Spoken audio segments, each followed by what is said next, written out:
रेसला के राज्य स्तर के और जो जिला स्तर के जो तमाम पदाधिकारी इस मंच पर आसीन हैं अलग अलग दायित्वों के साथ, मुख्य अतिथि के रूप में प्रोफेसर ओम जी और आयोजक और तमाम शिक्षक साथियों, सबका मैं धन्यवाद ज्ञापित करता हूँ। और सबसे पहले एक बात मैं ये मानता हूँ, बहुत मजबूती से मानता हूँ कि शिक्षण पढ़ाना इस पृथ्वी का माँ बाप के अलावा अगर सबसे ज़्यादा कोई रिस्पॉन्सिबिलिटी वाला काम है वो है शिक्षण कार्य। और हमें इस बात का बहुत गर्व होना चाहिए कि हम शिक्षक हैं, और शिक्षक हम बाई चॉइस हैं। मैं जब नया नया जॉब में आया तो बहुत सारे लोग मिलते थे कि सर अच्छा लोहिया कॉलेज में बोलना सर लोहिया कॉलेज, अभी तो आपकी उम्र ही क्या है, IAS की तैयारी करो, क्यों बोल रहे हैं। और मुझे ये बात हमेशा से ही बड़ी पढ़ना पढ़ाना, मेरे कुछ स्टूडेंट्स भी बैठे हैं, मुझे इस बात को उनको देखते हुए बड़ी प्रसन्नता महसूस हो रही है। तो मैं उनसे हमेशा एक बात कहता था, I am a teacher by my choice, not by the circumstances. ये चीज हमें फील करना बहुत जरूरी है कि हम एक शिक्षक के रूप में कितने महत्वपूर्ण कार्य को कर रहे हैं। और जब जिस दिन हम ये फील करने लग जाएंगे, मेरे हिसाब से तमाम समस्याएं धीरे धीरे समाप्त होना शुरू हो जाएगी। अगर ये समस्याएं आ रही हैं तो इसके पीछे भी कहीं ना कहीं आप मेरी बात से स्वीकृत हो सकते हैं या फिर बहुत स्वीकृत भी दे सकते हैं कि कहीं ना कहीं हमने अपनी जो दायित्व है उनसे थोड़ा थोड़ा विमुखीकरण कर लिया है, इसलिए शायद हमें ये समस्याएं आ रही हैं। अभी मेरे से पहले जो दो ओजस्वी वक्ता राठौड़ साहब और ओम जी महिला ने लगभग सारी बातें कह दी हैं। मैं तो बहुत सारी बातें थी जो मैं कहना चाहता था, लेकिन वो सारी पहले कही जा चुकी हैं। अभी कुछ आपके ब्लॉक स्तर के जो अधिकारी हैं, जो पदाधिकारी हैं, उन्होंने अलग अलग तरह की मांगे रखी हैं। मैं भी सुनता आया हूँ, हमारा कॉलेज वालों का भी एसोसिएशन है, यूनिवर्सिटी वालों का भी एसोसिएशन है, स्कूल में तो इतने कि काउंट करना ही मुश्किल है। मैं कल ऐसे ही सोच रहा था, मैं यार रेसला वालों ने बुलाया, मैं थोड़ा सा देख तो लूँ कौन सा संगठन का है। तो मैंने जब इधर उधर मित्रों से बातचीत की तो मेरे पास लिस्ट बन गई पूरी। फिर मैंने थोड़ा सा क्लासिफिकेशन समझा तो मुझे समझ में आया कि ठीक है, रेसला जो व्याख्यातागण है उनका एक संगठन है। अब चूंकि आप व्याख्यातागण है तो आपके पढ़ाए हुए जो स्टूडेंट हैं कॉलेज में होने के नाते सीधे सीधे अगली साल हमसे मुखातिब होते हैं। और उनकी जैसे भी सर ने सुबह कहा कि हम ये न समझे कि कचरा है, उन्होंने एक शब्द यूज लिया कि रंगीन बसों में जो बच्चे चले जाते हैं उनके बाद जो बच्चे रह जाते हैं जिसे हम समझते हैं कि कचरा है। मैं आपको बहुत विश्वास दिलाता हूँ कि जो सरकारी स्कूलों से पढ़ के जो बच्चे आ रहे हैं पिछले 5-7 सालों में, वो निजी स्कूलों के बच्चों से कतई कम नहीं है। और इस बात के लिए आप सब बताएं कि पढ़ते हैं। जैसा मैंने कहा कि कुछ स्टूडेंट्स हैं सामने बैठे हैं, मैं उनकी कर्मठता से परिचित हूँ और भी देख रहा हूँ पिछले 5-7 सालों में जिनसे युवाओं ने कमाल संभाली है स्कूलों में और कॉलेजेस में भी हैं, पीढ़ियां परिवर्तित हुई हैं, तब से क्वालिटी में सुधार है। और मैं इस बात के लिए विशेष बधाई आप सबको देता हूँ और मैं आह्वान करता हूँ कि इसको जारी रखें। जिस दिन हम इस चीज को और बढ़ा देंगे, ये जो तमाम मांगे प्रशासन खुद मांग लेगा। अब बहुत सारी मांगों के बारे में बात हो रही थी, तो जैसा मैंने कहा कि हमारे भी स्कूल कॉलेज एजुकेशन में सिस्टम है, बहुत सारे संगठनों से मैं भी जुड़ा हूँ और बहुत सारी कॉन्फ्रेंसेज और राष्ट्रीय अंतर्राष्ट्रीय कॉन्फ्रेंसेज में भाग लेने का मौका मिलता है। तो अन्य राज्यों के जो संगठन हैं इस बाबत जो काम कर रहे हैं उनसे भी मिलने का मौका मिलता है। सोशल मीडिया के थ्रू भी कई बार मिलने का मौका मिलता है। लेकिन जो अंतर मैंने देखा है, हो सकता है मेरा जो प्रेक्षण है, जो ऑब्जर्वेशन है वो गलत हो। संगठन के रूप में मैं जो सबसे पहली जो चीज मानता हूँ, अभी मैंने पिछले 2 चुनावों से जिला स्तर पर एडमिनिस्ट्रेटिव रिस्पॉन्सिबिलिटी भी निभाई है और बहुत सारे शिक्षक साथियों से डायरेक्टली और इनडायरेक्टली मुखातिब होता रहता हूँ। अभी कुछ दिनों पहले बीलोज की टुकड़ियां कटी और एक प्रोग्राम चलाया गया हमें पढ़ाने में।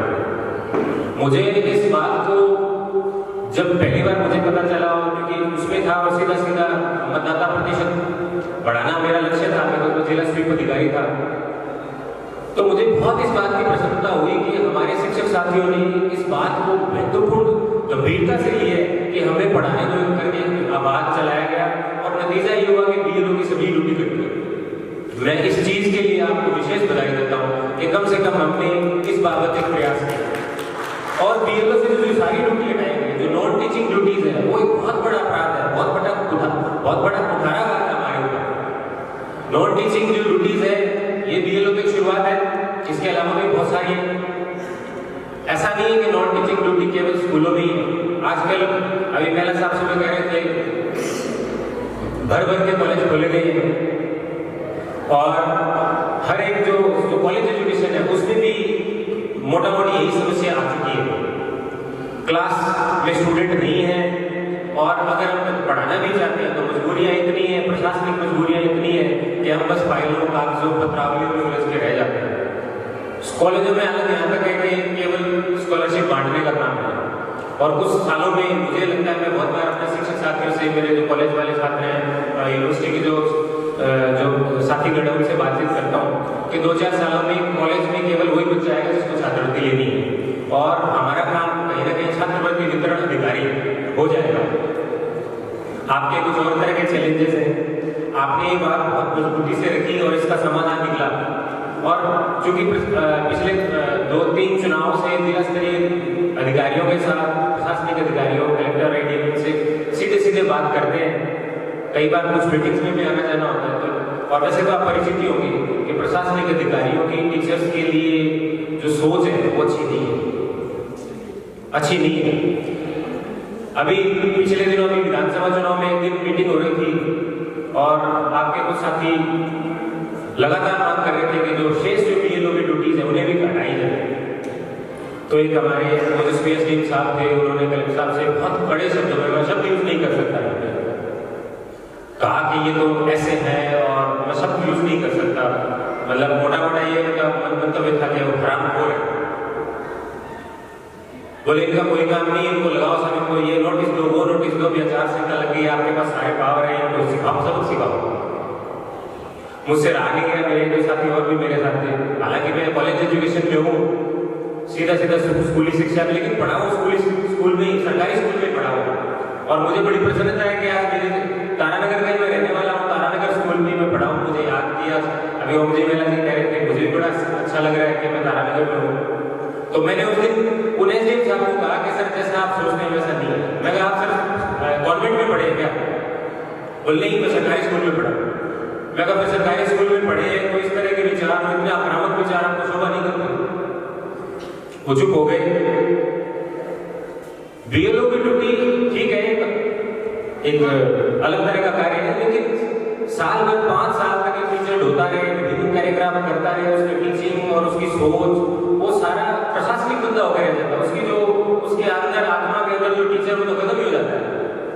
तो एक बहुत अच्छा कदम है। मैं जो संगठन है, आपके जिला स्तरीय, ब्लॉक स्तरीय, राज्य स्तरीय पदाधिकारी बैठे हैं, मैं ये कहना चाहूंगा कि सबसे पहली जो मांग है हमारी मतलब मैं भी उसी में हूँ, आपके साथ ही हूँ, वो ये होनी चाहिए कि प्रशासन की जो सॉफ्ट टारगेट है हम, क्योंकि प्रशासन को जब कुछ समझ में नहीं आता तो शिक्षक को वो याद करता है, और वो जो काम हम करते हैं वो कोई नहीं कर सकता, ये बात प्रशासन मानता है।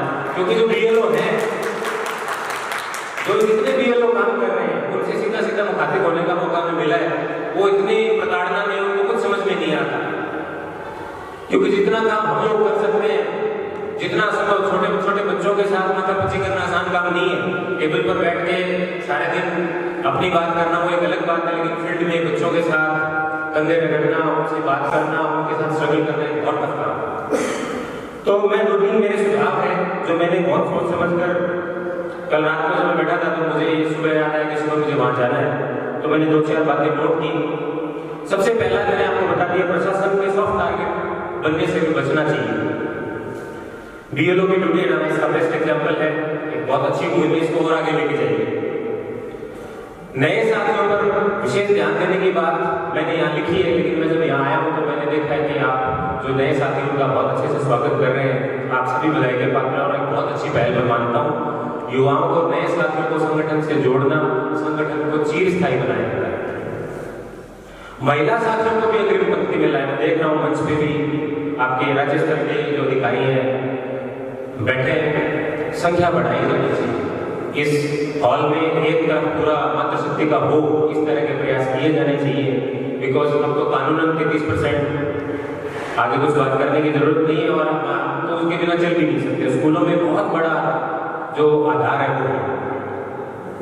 सबसे अच्छी जो चीज जो मुझे लगती है, इमेज और ब्रांडिंग पे ध्यान देना चाहिए।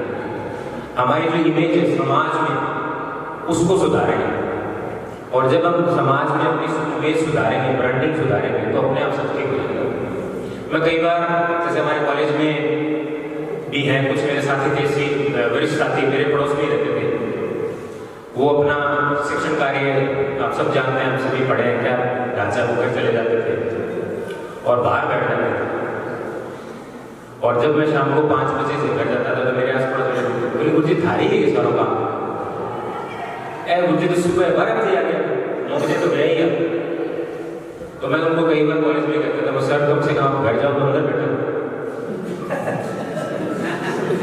समाज में बहुत गंदा संदेश आता है। हमारे साथ ही मैं देखता हूँ स्कूल वालों को भी, स्कूल में किताब है और कई गतिविधियों में दौड़ रहे। कम से कम समाज में ऐसा, क्योंकि हमारी जो, और मैं बहुत सारे प्रशासनिक अधिकारियों से, कलेक्टर वगैरह से, इनसे जब मेरी बातचीत होगी, मेरे बहुत सारे साथी यूनिवर्सिटी के अभी एडमिनिस्ट्रेशन में हैं, मैं बहुत बार इस बात को लेकर के चिंतित होता हूँ, बहुत सारी बार उनसे डिस्कस भी करता हूँ कि यार ये शिक्षकों की जो ये मनोस्थिति है तुम्हारे जहन में, इसका मूल कारण क्या है? इसका मूल कारण ये है कि हमने ब्रांडिंग पे ध्यान नहीं दिया। क्योंकि वो जो एडमिनिस्ट्रेटिव सर्विस में जो अधिकारी है वो भी स्कूल से पढ़ के आया है, उसने अपने आसपास देखा है गुरुजी आते ही नहीं, या फिर हम कहीं ना कहीं अपनी जिम्मेवारियों से थोड़ा थोड़ा जो साइड हो गए हैं, शायद इसी वजह से एक नकारात्मक प्रभाव है। क्योंकि ये बात आप मान के चलिए कि जो बच्चा आज आपके पास स्कूल में है वो कल को ग्रेजुएशन करेगा, पीजी करेगा, और वो जब एडमिनिस्ट्रेटिव एग्जाम देगा कहीं ना कहीं कलेक्टर, एसपी कुछ न कुछ बनेगा, उसके जहन में वो बात चिरस्थायी रहेगी। वो उसका जो फ्यूचर जो सोच होगी उसी बात पर निर्भर करेगी कि हमने उसे कैसे ट्रेन किया है। हम ऐसे ही राष्ट्र निर्माता नहीं करते। इस बात पर हमें विशेष ध्यान देना चाहिए। सबसे महत्वपूर्ण बात है संगठन के लिए, मैं आप सभी अपन देखते हैं अखबारों में कि आज यहाँ ज्ञापन दिया, यहाँ ये हुआ, यहाँ धरना दिया, आमरण अनशन, इस तरह की तमाम बातें होती हैं। समय बदल गया है, एआई आ चुका है, आर्टिफिशियल इंटेलिजेंस आ चुकी है, तकनीक बहुत तेजी से बदल रही है, बदल चुकी है। और कुछ ही सालों में जो लोग अभी तक, जैसे अगर आपको पता होगा जब कंप्यूटर आया था तो हम कहते थे जिसको कंप्यूटर नहीं आता वो निरक्षर के बराबर है। अब कंप्यूटर आकर के भी हम सब निरक्षर हो चुके हैं। जो तकनीक के साथ समावेश नहीं करेंगे, चाहे वो संगठन हो, चाहे वो व्यक्ति हो, चाहे वो छात्र हो। बहुत बहस हो रही है कि एआई है वो इतने जॉब ले लेगा, और अगर आपको याद हो, मैं याद दिला दूं, जो एक्स है, जो कि टेस्ला के जो संस्थापक इलॉन मस्क, उनका एक ट्वीट बड़ा वायरल हुआ। उन्होंने ये लिखा कि जब ये बहस चल रही थी कि एआई सारे जॉब खा जाएगा, एआई विल रिप्लेस यू, तो उन्होंने ट्वीट किया, AI will not replace you, but the person who is using AI will definitely replace you. तकनीक आ गई है, संगठनों को तकनीकी क्षमता पर जोर देना चाहिए। मैं इस मंच के माध्यम से आप सभी से आग्रह करूंगा, चाहे आप पदाधिकारी हो, चाहे सामान्य कार्यकर्ता, डिजिटल जो प्रचार है, डिजिटल जो विरोध है, उन्हें जिताएं। सरकारें डिजिटल विरोध का खासा आजकल ध्यान रखती है, क्योंकि अगर एक साथ, जैसे मैंने सुन रहा था कि 53,000 आपकी बहुत संख्या बहुत है। आप सोचिए कि सारे के सारे शिक्षक अगर ट्विटर यूज करना सीख जाए और एक ट्वीट कर दे और नीचे हैशटैग लगा दे। एक छोटी सी बात है कि राजस्थान सीएम हाय हाय, इतना सा लिखते हैशटैग, वो शाम से पहले राजस्थान का कोई भी सीएम हो, कोई भी अधिकारी उसकी नींद उड़ाने के लिए पर्याप्त। प्रॉब्लम क्या है कि हम, क्योंकि इसके लिए कुछ नहीं करना। मुझे भी अगर मेरे कॉलेज में कोई प्रांतीय सम्मेलन में जाना हो तो बहुत कुछ सोचना पड़ता है, गाड़ी लेके जाएंगे, कहाँ जाएंगे, कितना खर्चा होगा, कहाँ रुकेंगे, बहुत इच्छा होती है लेकिन नहीं जा पाते। बहुत सारे विज्ञापन देना है, फिजिकली मौजूद होना वहाँ आवश्यक होता है, लेकिन डिजिटल माध्यम एक ऐसा माध्यम है, घर बैठे अपना विरोध जता सकते हैं। और वो ये जो विरोध है, वो घर बैठे आपका जो विरोध है, वो आपके जो फिजिकली भौतिक रूप से उपस्थित होकर के जो विरोध दर्ज कराते हैं, उनसे लाख गुना प्रभावी होगा। मैं भी पिछले दिनों दिल्ली एक राष्ट्रीय अंतर्राष्ट्रीय जो कॉन्फ्रेंस थी उसमें गया, मुझे बंगाल टीचर एसोसिएशन के कुछ लोग मिले, उन्होंने अपना ट्विटर हैंडल दिखाया और उन्होंने दिखाया कि किस तरह से वो काम करता है। क्या ऐसा संभव नहीं है कि चाहे वो कार्डर कोई भी हो, चाहे वो रेसला हो या फिर अन्य, चाहे वो 3rd ग्रेड हो, 2nd ग्रेड हो, 1st ग्रेड हो, मांग कहीं ना कहीं तो अलाइन करती ही होगी। अगर आज आपके साथ वेतन विसंगति हो रही है तो नो डाउट कहीं ना कहीं उनके साथ भी हुई होगी। तो इस तरह का एक हैशटैग बनाया जा सकता है जिसमें हम एक कॉमन संख्या को बढ़ाएं। दूसरी चीज की मैं ये कहना चाहूंगा कि ठीक है, आज सम्मेलन रेसला का जरूर है, और मैंने कहा कि बहुत सारे संगठन है, अन्य पदाधिकारियों को भी बुलाएं, सबके साथ है ये प्रॉब्लम। मैं एक बार जयपुर गया था तो एक ऐसे ही मेरे साथी थे पुराने जो पुलिस सर्विसेज में, उन्होंने मुझे कहा, बोले यार एक बात बता, बोले मस्त ट्रेन से क्यों बन बैठे? मैंने कहा मतलब समझा नहीं। बोले यार ये मैं उनसे बात कर रहा था, मैं अच्छा बोले ये रूटा सर जानते हैं? ओम जी, रूटा वो राजस्थान यूनिवर्सिटी का टीचर एसोसिएशन है, फिर रूटा में भी 2 पार्ट है, वैसा ही मतलब सब कुछ उसी संख्या के अनुपात में, चूंकि आप ज्यादा होगा सोशल भी उसी अनुपात में ज्यादा है, लेकिन कहीं ना कहीं तो मांग अलाइन होती है कुछ ना कुछ। तो अगर मांग कहीं ना कहीं अलाइन होती है तो उसे कॉमन पैटर्न के तहत एक अभियान चलाया जाए, हर बंदे का ट्विटर पे आना बहुत जरूरी होना चाहिए। और अगर इस तरह से हम करेंगे तो हमारी जो मांगे, एक हैशटैग जो है, और इसमें कुछ नहीं करना, ज्यादा लंबा चौड़ा कुछ नहीं है, केवल डिजिटल मीडिया पर भारी को रखना है, 5-7 हज़ार रुपया खर्चा सालाना संगठन के रूप में कर सकता है। तो इन्हीं बातों के साथ मैं मेरी वाणी को विराम देता हूँ। आप सबने मुझे याद किया, मुझे ध्यानपूर्वक सुना, खाना खाने के बाद सुना, इस चीज के लिए मैं विशेष धन्यवाद देता हूँ। बहुत बहुत धन्यवाद।